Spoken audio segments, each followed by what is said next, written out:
เดี๋ยวนี้ประเทศชาติของเราก็เจริญมั่นคงเพราะเหตุว่าคนไทยรวมน้ำจิตน้ำใจกันสร้างสรรค์ความเจริญงอกงามเพื่อความเจริญงอกงามแก่ชาติพระพุทธศาสนาสำนักงานของพระมหากษัตริย์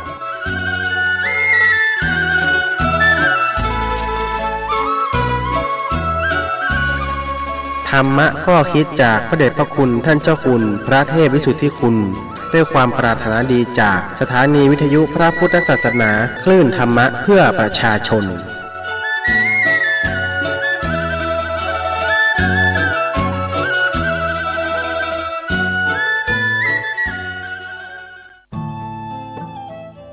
ท่านกำลังติดตามรับฟังสถานีวิทยุกระจายเสียงพระพุทธศาสนาแห่งชาติและสังคมคลื่นเพื่อการศึกษาพระพุทธศาสนาและวัฒนธรรมระบบ FM 104.5 เมกะเฮิรตซ์รายการต่อไปเป็นรายการคดีโลกคดีธรรม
พฤหัสบดีที่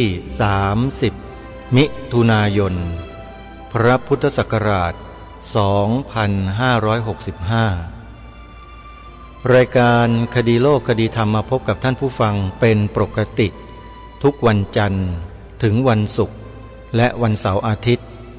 ทางสถานีวิทยุแห่งนี้ท่านผู้ฟังสามารถดาวน์โหลดแอปพลิเคชันวิทยุพุทธศาสนาทั่วไทย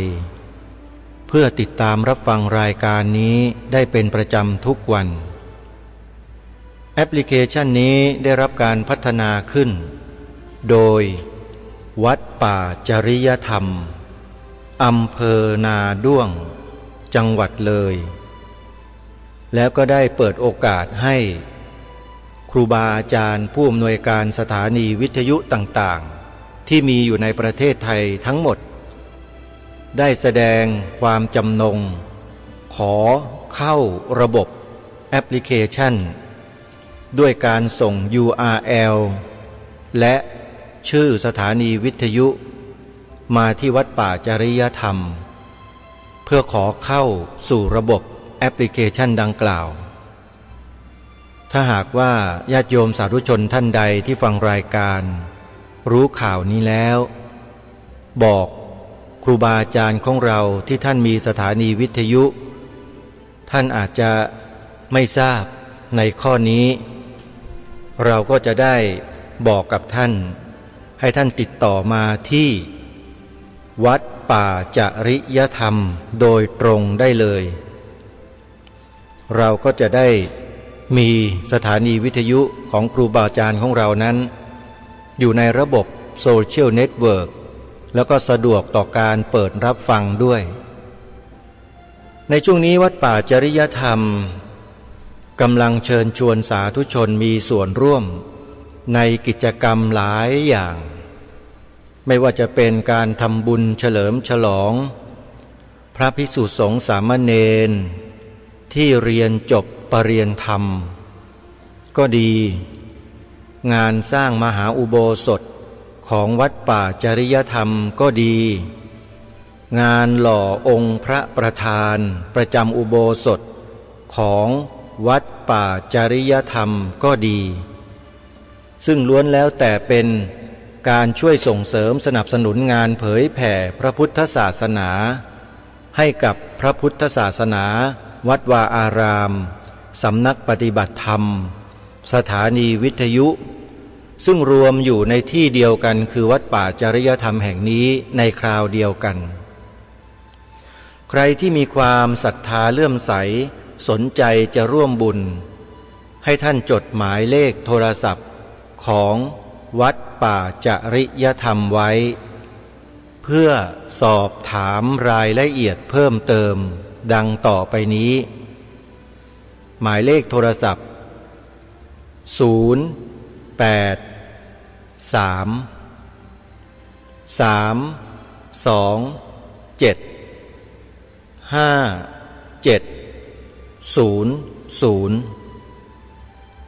โทรศัพท์ไปแล้วก็สอบถามทั้งเรื่องของการนำสถานีวิทยุพระพุทธศาสนาเข้าสู่ระบบแอปพลิเคชันก็สอบถามได้ที่วัดป่าจริยธรรมนี้จะทำบุญสร้างมหาอุโบสถก็ดีทำบุญสนับสนุนการศึกษาเล่าเรียนพระปริยัติธรรมของพระภิกษุสงฆ์สามเณรก็ดีสนับสนุนส่งเสริมกิจการงานอื่นๆเช่นการสร้างพระประธานประจำอุโบสถของวัดป่าจริยธรรมก็ดีติดต่อไปที่หมายเลขโทรศัพท์ดังกล่าวได้เลย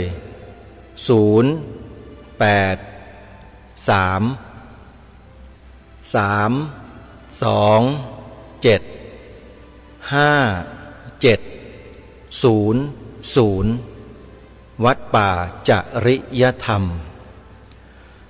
วันนี้เป็นวันแรกของการจัดงานวันพุทธรักษาณอาคาร AEC International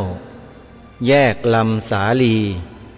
ถนนศรีนครินทร์แขวงหัวหมากเขตบางกะปิกรุงเทพมหานครโดยองค์การศาสนาพุทธโลกประเทศไทยร่วมกับสถานีโทรทัศน์ธรรมาธิปไตยดีทีวีจัดงานนี้ขึ้น4 วันเปิดโอกาสให้สาธุชนทั่วไปเข้าร่วมสวดมนต์เจริญจิตตภาวนา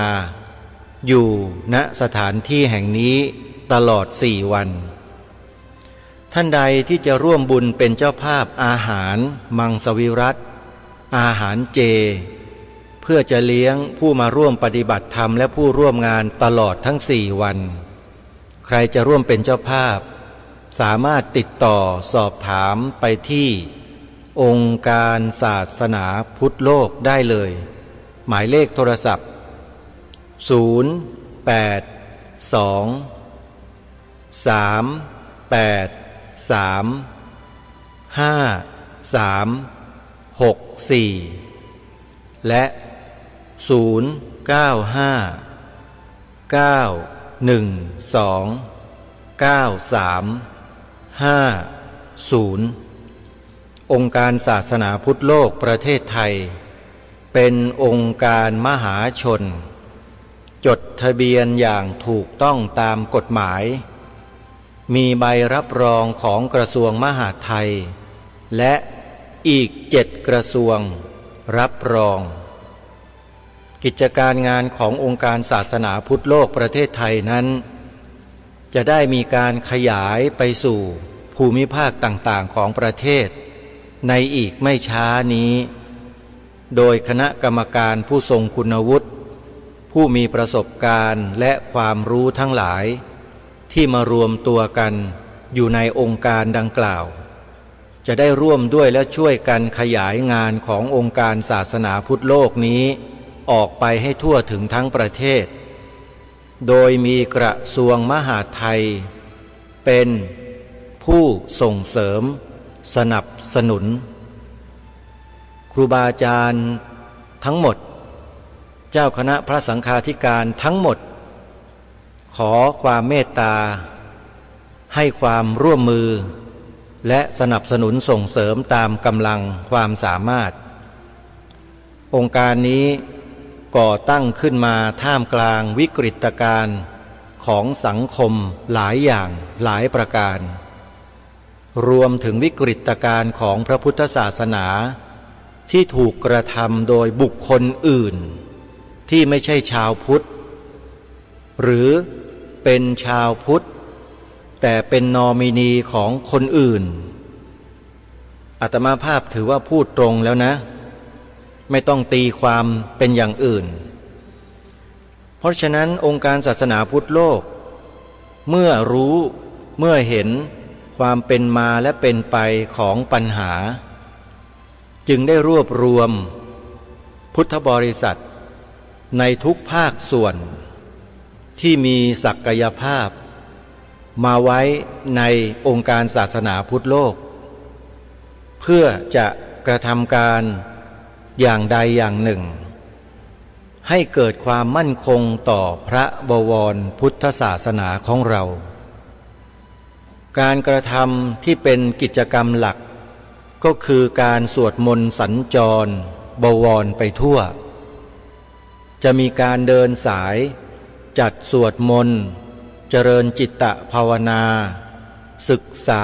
เรียนรู้พระธรรมคำสอนและสถานการณ์ต่างๆในแวดวงพระพุทธศาสนาของเรานี่คือกิจกรรมหลักที่เราจะสัญจรไปในแต่ละพื้นที่ของประเทศและในการสัญจรไปในแต่ละพื้นที่นั้นเราก็จะมีคณะบุคคลที่เป็นกรรมการร่วมจะไปรับฟังข้อปัญหาต่างๆของประชาชนในพื้นที่ต่างๆด้วยโดยเฉพาะปัญหาที่เกี่ยวกับวัดวาอารามต่างๆปัญหาที่เกี่ยวข้องกับพระสงฆ์ปัญหาที่เกี่ยวข้องกับพระพุทธศาสนาในภาพรวมเราก็จะรับปัญหาเหล่านั้นมาแล้วก็นำกลับมาวิเคราะห์สังเคราะห์ศึกษาหาข้อมูลเพิ่มเติมและถ้าหากว่าเคสไหน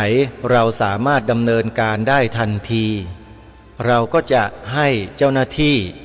ในส่วนต่างๆที่เกี่ยวข้องจัดการดำเนินการให้แล้วเสร็จแล้วก็มีการติดตามและประเมินผลอย่างต่อเนื่องนี่คือการทำงานขององค์การศาสนาพุทธโลกที่เราจะทำในอนาคตอันใกล้แต่ในเบื้องต้นการสวดมนต์สัญจรบวรไปทั่วนั้นเป็นใบเบิกทางที่จะไปพบปะกับพระคุณเจ้าคณะพระสังฆาธิการทั่วประเทศและประชาชนพี่น้องชาวพุทธของเราที่อยู่ในพื้นที่ต่างๆเพื่อทำความรู้ความเข้าใจให้ตรงกันว่าเรามีแนวทางในการปฏิบัติที่สอดคล้องตรงกันอย่างไรแล้วจะทำกันแบบไหนเมื่อเราสามารถปรับแนวคิดทิศทางต่างๆให้ลงรอยกันได้แล้วเนี่ยงานขององค์การศาสนาพุทธโลกประเทศไทยก็ดีก็จะขับเคลื่อนไปได้อย่างมีประสิทธิภาพและได้ประสิทธิผลอย่างมากประโยชน์ที่เกิดขึ้นนั้นก็คือเกิดขึ้นแก่วัดวาอารามต่างๆทั่วประเทศเกิดขึ้นแก่พระบวรพุทธศาสนาในภาพรวมทั้งหมดและพี่น้องพุทธบริษัทของเราก็จะได้รับประโยชน์จากการทำหน้าที่ตรงนี้โดยตรงประโยชน์ในที่นี้ท่านอย่าไปคิดเป็นตัวเงินอย่าไปคิดเป็นปัจจัยข้าวสารอาหารแห้งหรือว่าข้าวของต่างๆไม่ใช่นะฮะสิ่งที่ท่านจะได้ก็คือแนวความคิดที่สามารถนำไปต่อยอดในการส่งเสริมอาชีพในการส่งเสริมความรู้ความเข้าใจในกิจการต่างๆที่ท่านไม่เคยได้รับรู้จากหน่วยงานของรัฐมาก่อนคือรัฐเนี่ยบางทีเขาไม่กล้าพูดความจริงบางเรื่องหรือหลายๆเรื่องที่เป็นผลกระทบต่อพวกเราชาวพุทธเขาไม่พูดเขาไม่กล้าหรืออาจจะเป็นไปได้ว่า คนที่ดูแลกิจการบ้านเมืองอยู่ในระดับผู้บริหารเนี่ยอาจจะมีส่วนเกี่ยวข้องอะไรอย่างใดอย่างหนึ่งกับกลุ่มบุคคลเหล่านั้นที่ทำลายพระพุทธศาสนาของเราอยู่หรือไม่อันนี้เราไม่ทราบแต่ก็สามารถที่จะตั้งข้อสังเกต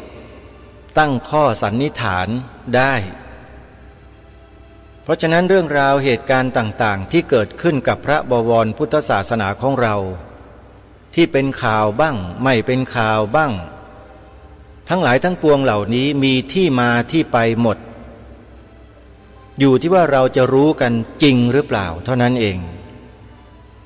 แต่อย่างไรก็ตามองค์การศาสนาพุทธโลก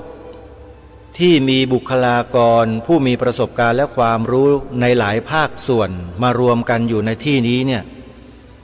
เขามีข้อมูลกันแทบจะทุกคนว่าประเทศไทยเราที่เป็นอยู่อย่างนี้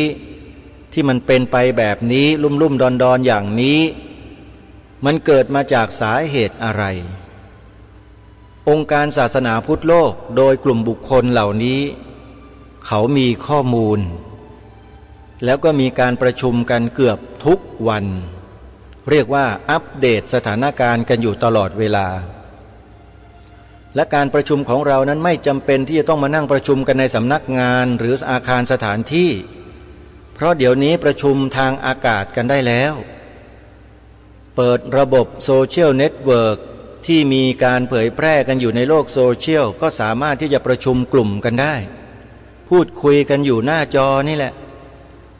คุยกันรู้เรื่องเหมือนกับนั่งคุยกันอยู่ที่ประชุมยังไงก็อย่างนั้นเลยเพราะฉะนั้นเดี๋ยวนี้โลกมันเปลี่ยนมันพัฒนาไปเยอะถ้าเราไม่ปรับปรุงพัฒนาตัวเราเองให้ทันกับสถานการณ์ของโลกในบางเรื่อง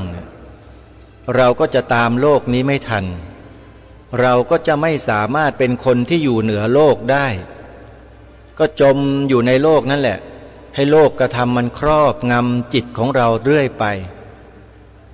ทุกคนเป็นไปได้หมดเลยถูกโลกกระทำครอบงำแม้แต่พระสงฆ์เราจะบวชมา100 พรรษาจะบวชมาพรรษาเดียวหรือมากกว่าน้อยกว่าอย่างไรก็ตามถ้าไม่รู้เท่าทันโลกก็มักจะถูกโลกครอบงำกันทั้งนั้นท่านว่าจริงหรือไม่อันนี้แหละคือสิ่งที่องค์การศาสนาพุทธโลกกำลังจะนำความจริงเหล่านี้ไปบอกให้กับพวกเรานั้นตื่นรู้ให้รู้เท่ารู้ทันเพื่อกันเพื่อแก้สิ่งทั้งหลายเหล่านั้นไม่ให้มาครอบงำจิตของเราเหมือนอย่างที่รายการกำลังนำเสนออยู่ในปัจจุบันเนี่ยก็คือเรื่องของสันติอโศกอย่าให้กลุ่มคนพวกนี้มาครอบงำความคิดของพวกเราคงไม่ต้องบอกนะว่าเพราะเหตุอะไรทำไมหลายคนก็ยังหลงไหลเคลิบเคลิ้มเขาอยู่เห็นรูปแบบการเดินการกินการนุ่งห่มการพูดจาของเขาแล้วก็หลงเชื่อเข้าไปซะหมดเลยแต่ไม่เคยรู้เลยว่าในจิตในใจของคนพวกนี้เขาคิดอะไรอยู่เขากำลังจะกระทำการอะไรอยู่พวกเราไม่เคยรู้เลยรายการคดีโลกคดีธรรมนั้นเป็นรายการที่หัวดื้อไม่เชื่อใครง่ายๆแล้วก็ไม่เชื่อด้วยจนกว่าจะประจักษ์แจ้งด้วยตัวเองจึงเชื่ออย่างกรณีสันติอโศกเนี่ยมีใครไปว่าเขาอย่างนั้นอย่างนี้อาตมาไม่เชื่อตอนแรกๆนี่ไม่เคยเชื่อเพราะดูเขาทำดีเนี่ยจำลองเขาก็ดีพูดจาดีปฏิบัติตัวดีอาบน้ำ5 ขันไม่ฟันกับเมียที่เขาว่านะฮะขออภัยที่ใช้คำแบบง่ายๆมันคล้องจองกันหน่อยอย่างเนี้ยใครๆก็นับถือพอได้ยินอย่างนี้เข้าแต่เอาเข้าจริงๆแล้วมันไม่ใช่เป็นอย่างนั้นนี่แหละคือสิ่งที่ประชาชนคนไทยที่ไม่รู้เท่าทันคนพวกนี้ก็หลงเชื่อกันไปหมดอาตมาภาพแรกๆก็ดูน่าสนใจแต่ไม่ได้เชื่อนะแนวคิดเขาการกระทำของเขาแววตาของเขาพฤติกรรมของเขา มันน่าสนใจฮะดูต่อไปสิว่าคืออะไรพอดูไปดูไปปรากฏว่าความจริงปรากฏฮะทีนี้ไอ้ความที่จะเชื่อไม่เชื่อความสงสัยเหล่านี้มันก็หายไปเลยแล้วก็มาติดตามข้อมูลอีกแนวหนึ่งซึ่งเราไม่เคยได้ยินไม่เคยได้ฟังที่ไหนมาก่อนคือเป็นคำกล่าวที่แสดงถึงเหตุถึงผลถึงภูมิปัญญาของผู้กล่าวในการที่จะหยิบยกนำเอาความถูกต้องมาเปิดเผยมาแสดงแล้วเทียบเคียงกับความผิดที่กลุ่มคนที่เรากำลังจะเชื่ออยู่นั้นกระทำกันอยู่มันก็เลยทำให้เรานั้นมองเห็นชัดเจนเลยว่าคนพวกนี้เป็นอย่างไรรายการนี้จึงนำเอาเรื่องของกลุ่มคนพวกนี้มาเผยแพร่มาบอกกับพวกเราชาวพุทธทั้งหลายเนี่ยให้ระมัดระวังตัวอย่าไปหลงกลคนพวกนี้เป็นอันขาดนี่คือคำตัดสินง่ายๆสรุปแบบง่ายๆเลยอย่าไปหลงเชื่อเป็นอันขาดเหตุผลนั้นมีเป็นอย่างไรก็เนี่ยฮะกำลังนำเสนออยู่ท่านเจ้าพระคุณสมเด็จพระพุทธโฆษาจารย์ปอ.ประยุตโตท่านได้วิเคราะห์กลุ่มคนพวกนี้เอาไว้โดยใช้ชื่อหนังสือที่มีศิษยานุศิษย์พิมพ์เผยแพร่ว่ากรณีสันติอโศกมาอ่านให้แก่พวกเราเนี่ยได้สดับรับฟังเพื่อศึกษาเรียนรู้ถึงลัทธิเหล่านี้กันให้ดีลัทธิพวกนี้เป็นลัทธิลอกเลียนแบบพระพุทธศาสนาเหมือนและดีกว่าด้วยดีกว่านะฮะภายนอกเนี่ยดูดีท่านผู้ชมท่านผู้ฟังทั้งหลายภายนอกดีมากคำพูดคำจาเหตุผลหลักการดีแต่มันดีสำหรับคนที่ไม่รู้ฮะคนที่ไม่รู้อะไรเนี่ยก็บอกว่าดีไปหมดเลยแต่ผู้รู้หาข้องอยู่ไม่ผู้รู้หาข้องอยู่ไม่คือไม่ข้องเกี่ยวอะเมื่อผู้รู้ไม่ข้องแล้วท่านก็มาวิเคราะห์มาศึกษาดูตามหลักการแล้วเหตุผลกลใดหนอคนกลุ่มนี้จึงออกมาแสดงตนแสดงตัวในลักษณะเช่นนี้ปรากฏว่าผลลัพธ์มันก็มาปรากฏอยู่ในหนังสือกรณีสันติอโศกตามที่ทางรายการได้หยิบยกขึ้นมาเสนอในรายการนี้แหละเดี๋ยววันนี้เรามาฟังกันต่อว่าท่านเจ้าพระคุณสมเด็จพระพุทธโฆษาจารย์ปอ.ประยุตโตได้กล่าวถึงสันติอโศกเอาไว้ในลักษณะเช่นใดเดี๋ยวเราไปติดตามรับฟังพร้อมกันวันนี้จะเป็นหัวข้อที่ว่าพระโพธิรักษ์มีเสรีภาพตามรัฐธรรมนูญที่จะลาออกจากคณะสงฆ์ไทยจริงหรืออันนี้เป็นคำถามที่ท่านเจ้าพระคุณสมเด็จพระพุทธโฆษาจารย์ปอ.ประยุตโตตั้งไว้ตั้งแต่ตอนต้นแล้วท่านจะมาอธิบายต่อไปเดี๋ยวเรามาฟังพร้อมๆกันพระโพธิรักษ์มีเสรีภาพตามรัฐธรรมนูญที่จะลาออกจากคณะสงฆ์ไทยจริงหรือพระโพธิรักษ์อ้างว่าท่านมีเสรีภาพตามบทบัญญัติในรัฐธรรมนูญมาตรา 25ที่จะลาออกจากมหาเถรสมาคมที่จะไม่อยู่ในคณะสงฆ์ไทยที่จะไม่ขึ้นต่อกฎหมายคณะสงฆ์รัฐธรรมนูญมาตรา 25บัญญัติว่าบุคคลย่อมมีเสรีภาพบริบูรณ์ในการถือศาสนานิกายของศาสนาหรือลัทธินิยมในทางศาสนาและย่อมมีเสรีภาพในการปฏิบัติพิธีกรรมตามความเชื่อถือของตนเมื่อไม่เป็นปฏิปักษ์ต่อหน้าที่พลเมืองและไม่เป็นการขัดต่อความสงบเรียบร้อยหรือศีลธรรมอันดีของประชาชนในการใช้เสรีภาพในวรรคหนึ่งบุคคลย่อมได้รับความคุ้มครอง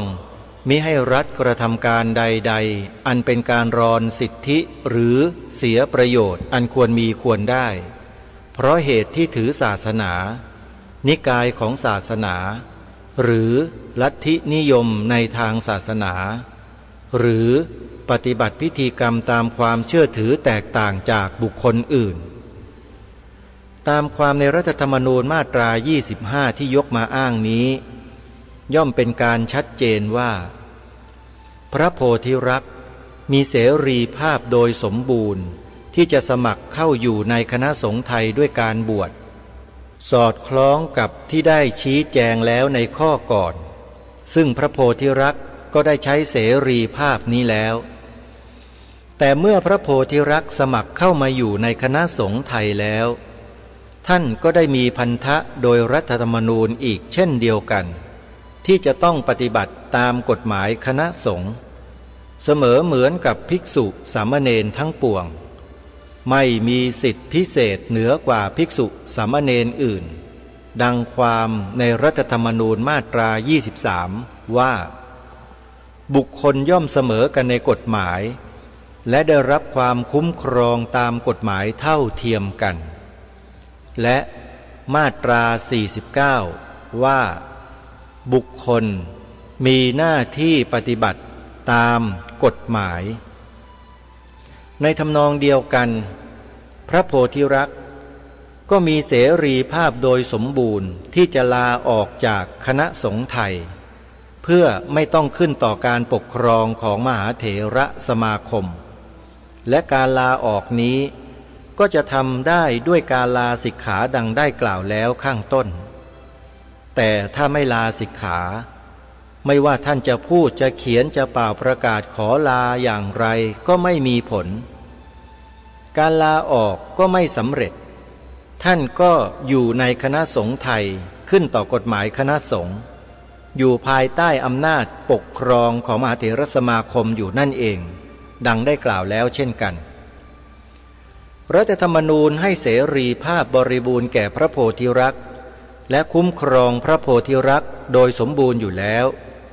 ในการที่ท่านจะใช้เสรีภาพในการลาออกจากคณะสงฆ์ไทย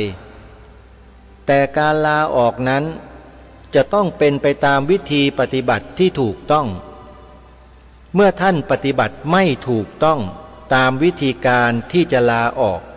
ท่านก็ลาไม่ออกจึงเป็นอันว่าพระโพธิรักษ์ต้องการลาออกและท่านก็ได้ประกาศลาออกแต่ด้วยเหตุที่ท่านไม่ได้ปฏิบัติตามวิธีการลาออกที่ถูกต้องท่านจึงออกไปไม่ได้และท่านก็อยู่ในคณะสงฆ์ไทยขึ้นต่อกฎหมายคณะสงฆ์ไทยโดยสมบูรณ์อย่างไรก็ตามถ้าพิจารณาในทางตรงข้ามสมมุติว่าตามรัฐธรรมนูญมาตรา 25 นั้นพระโพธิรักษ์มีเสรีภาพที่จะลาออกจากคณะสงฆ์ไทยพ้นจากการปกครองของมหาเถรสมาคมได้ด้วยการพูดเขียนหรือประกาศแจ้งความประสงค์โดยไม่ต้องลาสิกขาถ้าเป็นอย่างนี้กฎหมายคณะสงฆ์ก็ขัดต่อรัฐธรรมนูญกฎหมายคณะสงฆ์นั้นก็เป็นกฎหมายของประเทศไทยอิงอยู่กับรัฐธรรมนูญแห่งพระราชอาณาจักรไทยและตราขึ้นโดยรัฐสภาเช่นเดียวกับรัฐธรรมนูญนั่นเองรัฐสภาจะไม่เข้าใจรัฐธรรมนูญถึงกับตรากฎหมายที่ขัดกับรัฐธรรมนูญขึ้นมาอย่างนั้นหรือและถ้าขัดกันเช่นนั้นจริงเมื่อกฎหมายใดขัดต่อรัฐธรรมนูญกฎหมายนั้นก็ย่อมเป็นโมฆะไม่มีผลบังคับใช้ถ้ากฎหมายคณะสงฆ์เป็นโมฆะมิใช่แต่พระโพธิรักษ์กับคณะของท่านเท่านั้นที่จะไม่ต้องปฏิบัติตามกฎหมายคณะสงฆ์พระภิกษุสามเณรทั้งปวงก็ไม่ต้องปฏิบัติตามและไม่ต้องขึ้นต่อมหาเถรสมาคมเหมือนกันหากเป็นเช่นนี้จริงก็ควรประกาศให้ทราบทั่วกันว่ากฎหมายคณะสงฆ์เป็นโมฆะไม่มีผลบังคับใช้พระสงฆ์ทั้งหมดจะได้รู้ว่าตนมีเสรีภาพในความหมายใหม่นี้โดยสมบูรณ์ตามรัฐธรรมนูญอีกประการหนึ่งการปฏิบัติตามกฎหมายคณะสงฆ์ มิใช่เป็นเพียงการปฏิบัติเกี่ยวกับการถือศาสนาหรือเป็นเรื่องของพิธีกรรมตามความเชื่อถือเท่านั้นแต่จะต้องเข้าใจว่าคณะสงฆ์ไทยเป็นสถาบันใหญ่ที่รัฐได้ให้ความสำคัญอย่างมากโดยยกย่องเชิดชูให้มีสถานะพิเศษอย่างหนึ่งกระนั้นก็ตามเนื่องจากพระภิกษุสามเณรทั้งหลายในคณะสงฆ์ไทยก็เป็นพลเมืองของประเทศไทยรัฐจึงได้จัดให้มีระบบการปกครองคณะสงฆ์ขึ้นเป็นแผนกหนึ่งภายใต้การคุ้มครองและควบคุมของรัฐโดยตราเป็นกฎหมายคณะสงฆ์ในการนี้บทบัญญัติบางอย่างที่เกี่ยวกับหน้าที่พลเมืองเป็นต้นซึ่งรัฐได้กำหนดไว้สำหรับราษฎรทั่วไปภายใต้บังคับของกฎหมายอื่นๆรัฐก็จัดให้เป็นข้อยกเว้นสำหรับพระภิกษุสามเณร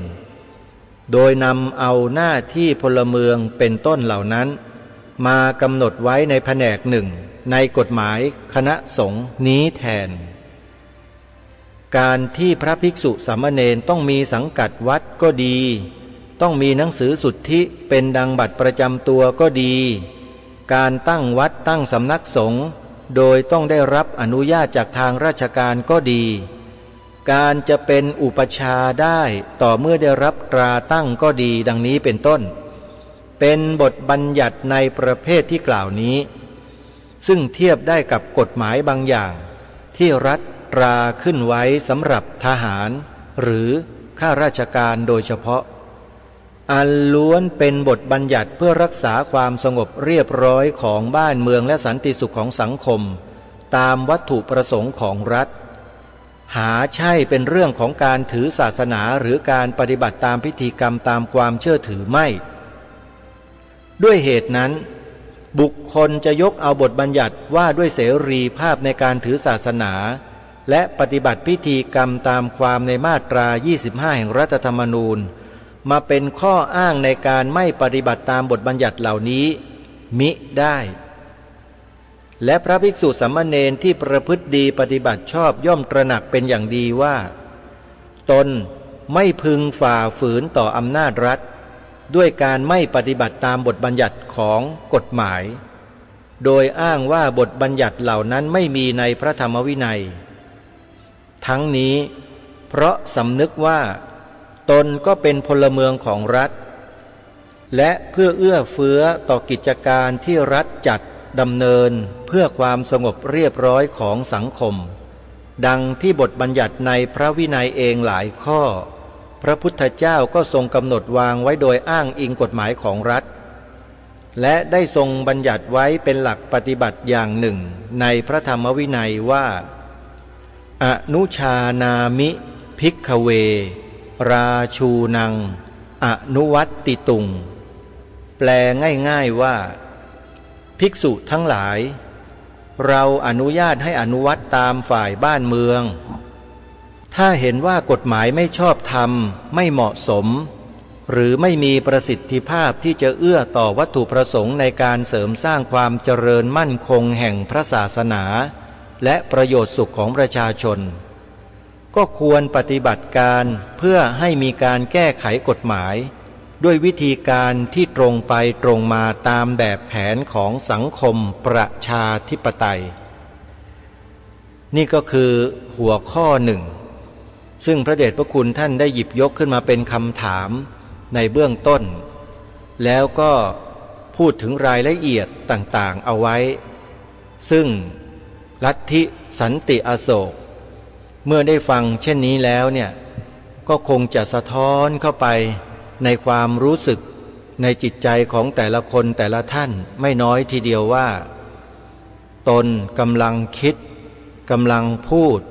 กำลังกระทำขัดต่อกฎหมายเองหรือเปล่าเขาต้องคิดนะถ้าเขาไม่คิดอะไรเลยแล้วก็ยังละเมิดกฎหมายอยู่ก็แปลว่าสำนึกในข้อนี้ของเขาไม่มีเมื่อคนที่ไม่มีสำนึกในการที่จะปฏิบัติตามกฎหมายแล้วท่านสาธุชนคิดว่าคนเหล่านี้จะเป็นคนเช่นไร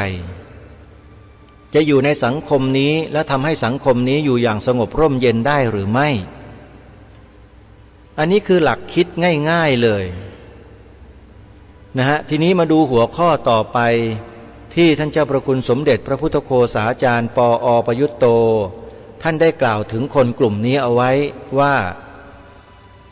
การอยู่มาได้นานโดยไม่ถูกจัดการแสดงว่าไม่ผิดกฎหมายหนังสือพิมพ์ลงข่าวว่าคราวที่พลตรีจำลองศรีเมืองไปปราศัยเกี่ยวกับการหาเสียงเลือกตั้งในระยะกลางเดือนมิถุนายนพระพุทธศักราช 2531 ครั้งหนึ่งมีผู้ถามถึงความสัมพันธ์ระหว่างพลตรีจำลองศรีเมืองกับสำนักสันติอโศกและกล่าวถึงเรื่องราวต่างๆที่ถือว่าสันติอโศกทำผิดกฎหมายพลตรีจำลองศรีเมืองได้กล่าวตอบตอนหนึ่งว่าถ้าวัดทำผิดหมายถึงสันติอโศกนะฮะถ้าวัดหรือสันติอโศกทำผิด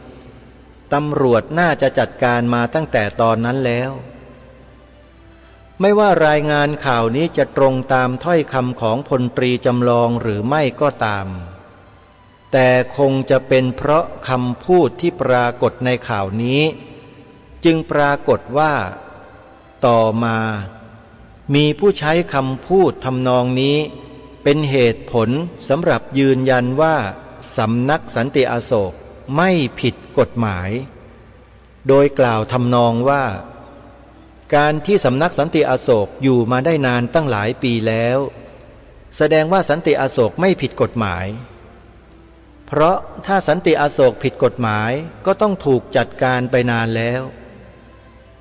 ความจริงการอยู่มาได้นานโดยไม่ถูกจัดการเช่นจับกุมดำเนินคดีเป็นต้นนั้นอาจเกิดจากเหตุผลอย่างอื่นๆก็ได้เฉพาะอย่างยิ่ง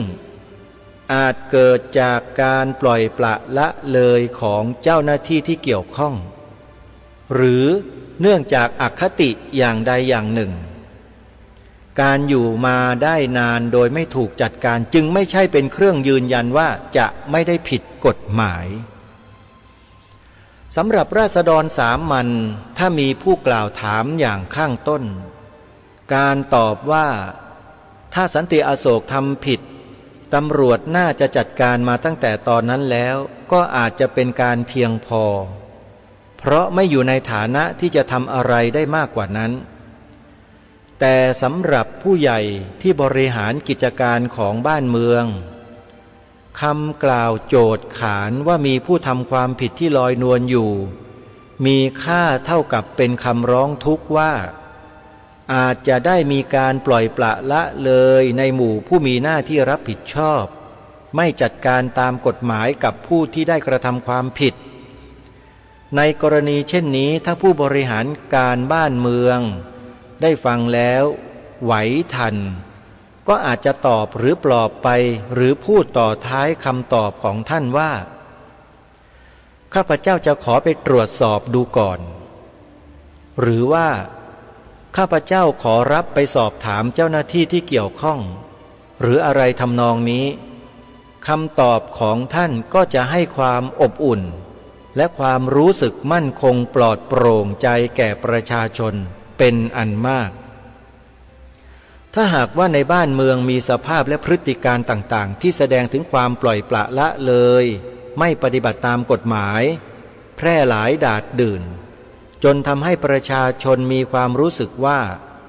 คนทำผิดกฎหมายก็สามารถดำรงตนอยู่ได้อย่างดีในสังคม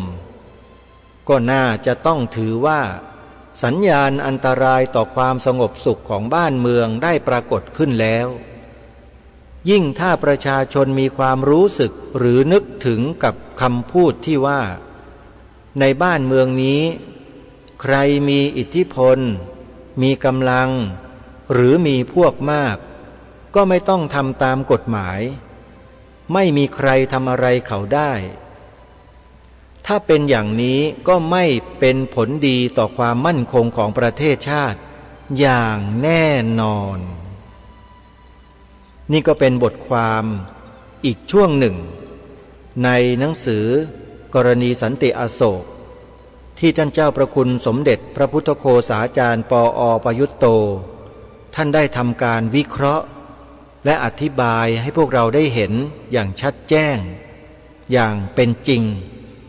ตามหลักและวิธีการที่มีในกฎหมายและพระธรรมวินัยสรุปกันง่ายๆก็คือว่าสันติอโศกพยายามดิ้นรนเฮือกสุดท้ายโดยใช้บทบัญญัติรัฐธรรมนูญมาตรา 25มาเป็นตัวนำในการจัดการกับปัญหาที่เกิดขึ้นกับตัวเองโดยไม่สามารถจะใช้หลักพระธรรมวินัยที่ถูกต้องนั้นมาจัดการได้เพราะรู้ตัวเองอยู่อย่างเต็มอกว่าทำความผิดพระวินัยเอาไว้อย่างร้ายแรงจึงไม่กล้าอ้างพระวินัยหรือธรรมวินัยเข้ามาแก้ไขปัญหาของตนเองเพราะมันจะโดนตนเองแบบเต็มจึงอาศัยบทบัญญัติของรัฐธรรมนูญที่บัญญัติไว้เป็นกลางๆนั้นมาเข้าข้างตัวเองท่านสาธุชนมองเห็นภาพหรือยังว่าคนที่พยายามเอาสีข้างเข้าถูเป็นอย่างไรท่านพิจารณากันดูแล้วกันนี่แหละคือตัวอย่างที่มีให้เราเห็นเรารู้เราดูกันอยู่ตำตาก็คือกลุ่มคนพวกนี้นี่เองนี่ถ้าหากว่า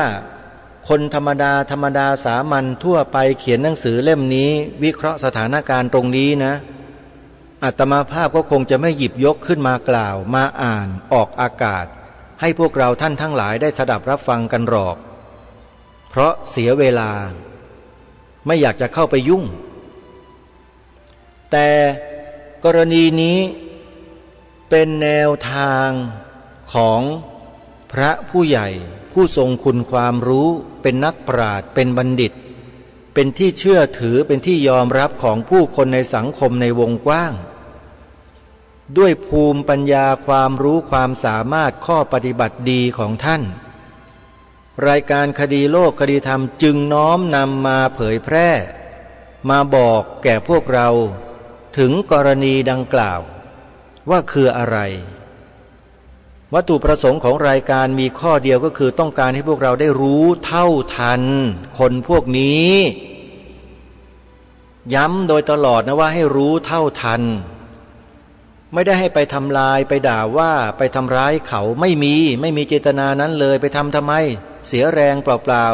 ๆถ้าไปตีเขาก็เจ็บมือเลอะมือเปล่าๆอย่าเอาไปแตะเลยอาตมาไม่ทำหรอกเสียเวลานะเสียเวลาเปล่าๆแต่การกล่าวการพูดตรงนี้ก็ไม่ได้ไปโจมตีไม่ได้ไปกล่าวร้ายว่าร้ายเขาเลยนำความที่มีปรากฏอยู่นี้มาอ่านให้ท่านทั้งหลายได้ฟังเพื่อให้พวกเรานั้นรู้จักใช้วิจารณญาณคือใช้ปัญญาญาณของเราเนี่ยคิดพิจารณาหาเหตุหาผลให้เจอแล้วเราก็จะเกิดความเข้าใจตรงกันความเข้าใจตรงกันในที่นี้ก็หมายถึงทิฏฐิสามัญญตารายการคดีโลกคดีธรรมย้ำเรื่องนี้มาโดยตลอดพวกเราชาวพุทธคนไทยในประเทศไทยเราเนี่ยยังขาดธรรมในข้อนี้กันอยู่ยังมีทิฏฐิไม่สามัญญตาหลายคนยังมีทิฏฐิวิบัติที่บอกว่าทิฏฐิวิบัติเพราะอะไรเพราะไปหลงเชื่อคนพวกเนี้ยกลุ่มพวกเนี้ยเทวทัตทุจินลัทธิพุทธวจนะลัทธิสันติอโศกอะไรเหล่านี้เสร็จแล้วก็กลับมาเป็นศัตรูซึ่งกันและกันเองอันนี้แหละเขาเรียกว่าภัยภายในอันเกิดมาจากภัยภายนอกไม่มีใครพูดแบบนี้ใช่ไหมมีแต่คนพูดแยกว่าภัยภายในและภัยภายนอกใช่ไหม แต่รายการนี้รายการเดียวที่พูดว่าภัยภายในอันเกิดจากภัยภายนอก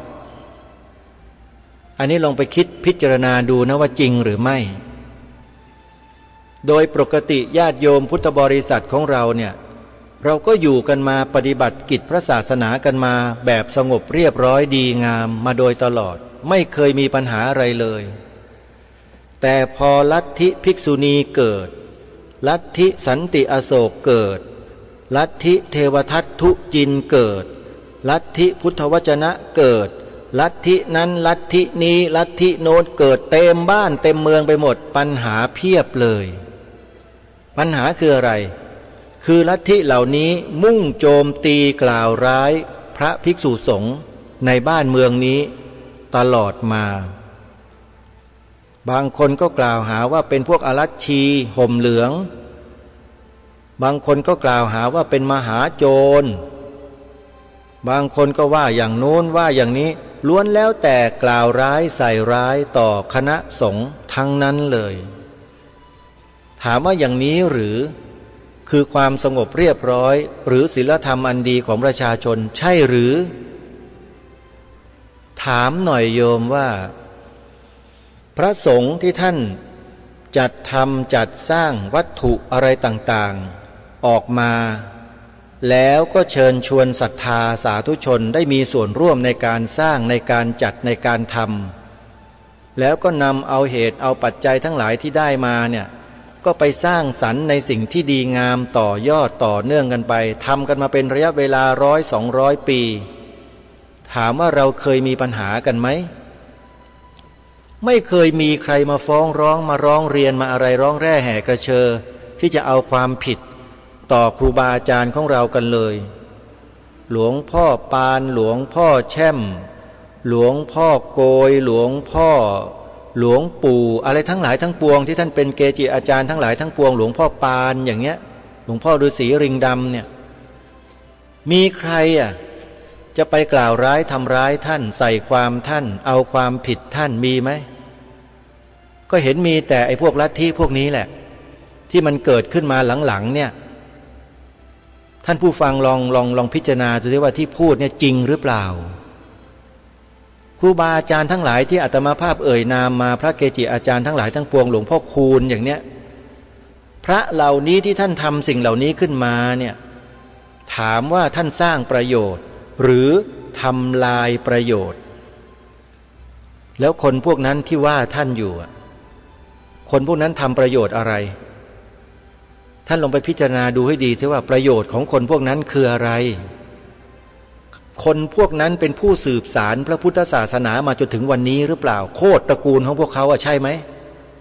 อาตมาพิจารณาศึกษาประวัติดูแล้วไม่ใช่สักคนหนึ่งแต่กลับกลายเป็นอะไรเมื่อสักครู่นี้ที่กล่าวว่าภัยภายในที่เกิดจากภัยภายนอกทั้งนั้นเลยเหลือบดูเวลาหมดซะแล้วท่านผู้ฟังคือถ้าพูดเรื่องนี้แล้วมันจะมีการวิเคราะห์มีการพิจารณากันยาวเพราะเรื่องราวเหล่านี้เป็นเรื่องที่เราจะต้องทำความรู้และความเข้าใจให้ปรากฏชัดเจนให้ตรงกันไม่เช่นนั้นเดี๋ยวเราก็มาทะเลาะกันอีกใช่ไหมฮะนี่คือสิ่งที่รายการตระหนักและให้ความสำคัญอย่างมากเกี่ยวกับกลุ่มบุคคลพวกนี้ซึ่งแอบอ้างรัฐธรรมนูญตลอดมาเดี๋ยววันพรุ่งนี้เรามาฟังเนื้อหาสาระที่ท่านเจ้าประคุณสมเด็จพระพุทธโฆษาจารย์ท่านได้กล่าวไว้บรรยายไว้เป็นรูปหนังสือกันต่อหัวข้อในวันพรุ่งนี้ก็คือแนวทางปฏิบัติที่ควรจะเป็นนั่นก็หมายถึงท่านเจ้าประคุณสมเด็จชี้ทางออกให้แก่พวกเราชาวพุทธเอาไว้อย่างไรเดี๋ยวมาฟังกันในวันพรุ่งนี้สำหรับวันนี้เวลาของรายการหมดลงแล้วอาตมาภาพต้องขอสมุดยุติรายการไว้แต่เพียงเท่านี้ไว้พบกันใหม่ในวันต่อไปขอความสุขความสวัสดีในธรรมแห่งองค์สมเด็จพระบรมศาสดาสัมมาสัมพุทธเจ้าจงปรากฏเกิดมีขึ้นในจิตใจของท่านผู้ฟังทุกท่านทุกคนเทินขอเจริญพรกล้าคิดก็ต้องกล้าทำอย่ากลัวใคร ทำความดี เป็นศึกษาปัญหาให้ทันท่วงทีเมืองไทยจะพัฒนากว่านี้ รายการดีๆคดีโลกคดีธรรมขอรำพันบรรยายความคิดเครื่องหมายแห่งสีทั้งสามงามถนัดขาวคือบริสุทธิ์สีสวัสดิ์หมายพระไตรรัตน์และธรรมะคุ้มจิตไทยแดงคือโลหิตเราใสซึ่งยอมสละได้เพื่อรักษาชาติศาสนาน้ำเงินคือสีโสภาอันจอมประชาพระโปรดเป็นของส่วนองค์จับริ้วเข้าเป็นไตรรงค์จึงเป็นสีธงที่รักแห่งเราชาวไทยทหารอวตารนำไปยงยุทธวิชัยวิชิตก็ชูเกียรติสยามประเทศไทยที่เจริญมั่นคงมาได้จนถึงทุกวันนี้มิได้เกิดขึ้นจากความหวาดกลัวอย่างคลาดเขลาแต่บรรพบุรุษไทยของเราทุกยุคทุกสมัยล้วนแต่มีความกล้าหาญและชาญฉลาดปกป้องเอกราชสร้างชาติให้เกิดความมั่นคงโดยมีธงแห่งพระไตรรัตน์เป็นเครื่องนำชัยจึงเป็นที่มาที่ไปของรายการคดีโลกคดีธรรมกล้าคิดก็ต้องกล้าทำอย่ากลัวถ้าทำความดีเป็นศึกษาปัญหาให้ทันท่วงทีเมืองไทยจะพัฒนากว่านี้รายการดีๆคดีโลกคดี